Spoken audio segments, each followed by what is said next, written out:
What a great Throwback Thursday this is. This is Walt Disney's Toby Tyler. Toby Tyler wished he could buy a ticket to Colonel Castle's Great American Circus. But how could he? He only had a penny in his pocket. "Crispy, crunchy circus peanuts," called the peanut vendor.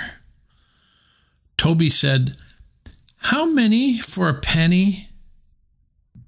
Mr. Tupper, the peanut vendor, gave him 6 big ones, and Toby cracked the shells and ate the nuts.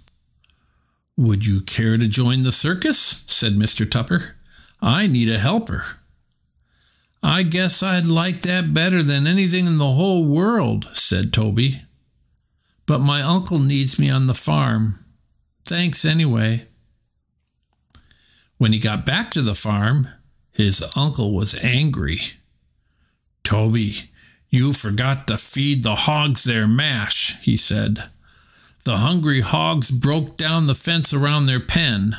They rooted up all the turnips." "Now we'll have no turnip crop to sell," said Aunt Olive. She looked sad. Toby had to show his uncle how sorry he was. And suddenly he knew what he would do. He would earn enough money to pay for the turnip crop. That night, when everyone was asleep, Toby packed up his things and crept out of the farmhouse. Toby was going to join the circus. Toby became Mr. Tupper's helper. His job was to carry a tray about and call, "Peanuts, nice crunchy peanuts, peanuts and taffy apples."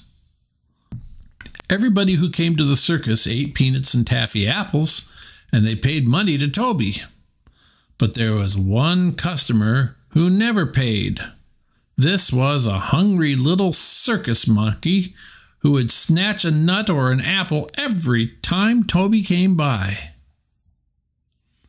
There was so much to see at Colonel Castle's Great American Circus. There was Mighty Benjo, the strong man, who could lift 2 ponies off the ground. There was Sam Treat, the clown, with his family of 5 funny dogs. The dogs knew many tricks. They could walk on 2 legs, roll a small barrel, and even lead the baby elephant on a string.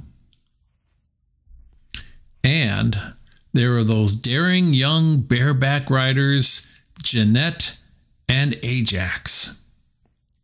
Sometimes Toby watched the show and he forgot to sell peanuts and taffy apples. Mr. Tupper said, "Keep your eyes on your work, Toby Tyler."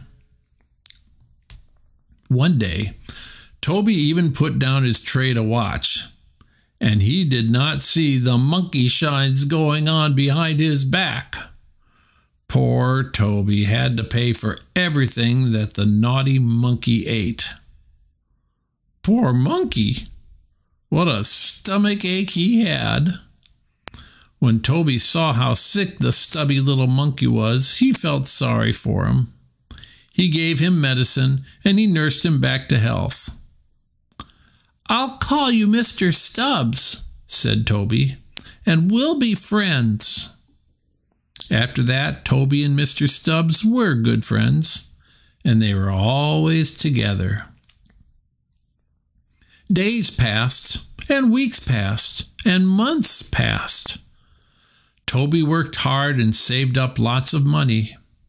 At last he wrote a letter to his uncle. The letter said, "I am with the circus. I have saved up almost enough money to pay for the turnip crop. I will come home very soon. But monkeys will be monkeys." One night, as Toby slept in the circus caravan with its line of swinging lanterns move slowly through the dark, Mr. Stubbs threw all Toby's money away. It was almost as if Mr. Stubbs wanted Toby Tyler to stay with the circus forever. Next morning, Toby shook Mr. Stubbs awake. He said, "Why did you throw my money away?" The monkey chattered with fright. He did not understand why the boy was so angry. He wished his friend would smile at him. Just then, there was a call for help from the practice ring. Ajax, the young bareback rider, had hurt his leg. Colonel Castle said, "Now who will ride with Jeanette? We need another bareback rider. We have a big show next week." "Let me try," said Toby. "I rode my uncle's horse many times. If I could ride a farm horse, I can ride a circus horse." He could ride a farm horse, but doing tricks on a circus horse was very different. Could Mighty Benjo and Sam Treat the Clown make a bareback rider out of Toby Tyler in just one short week? They worked hard at it. Both day and night they worked in the practice ring, but Toby kept falling off. Toby had no time that week to play with Mr. Stubbs. He didn't even have time to smile. Poor Mr. Stubbs. He thought his friend was still angry. The night of the big show came. Jeanette said, "Don't worry, Toby. You will be fine tonight." But Toby wasn't sure. Out in the ring, Colonel Castle called, "Now, ladies and gentlemen, we present those daring young bareback riders, Jeanette and Toby Tyler." They ran into the ring and landed on the horses' backs with flying leaps. The band played a waltz and the horses moved slowly. Mighty Benjo said, "So far, so good." "But what about the flaming hoop?" said Sam Treat.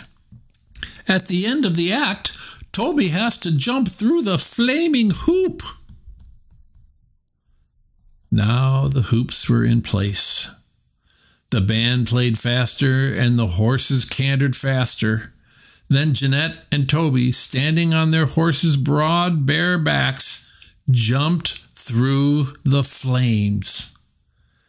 Out they came on the other side of the hoop and landed gracefully on their horses. Mr. Stubbs chattered happily. His friend had smiled again. His friend wasn't angry anymore. He leaped into the ring and up on Toby's horse. Everybody cheered and clapped for the daring young bareback riders and for the happy monkey. After that, Toby had enough money to pay for the turnip crop, and so he said goodbye to all his friends and he went home. Toby Tyler never forgot his wonderful days with Colonel Castle's Great American Circus. How could he? His good friend, Mr. Stubbs, was always nearby, getting into mischief or chattering happily on his shoulder.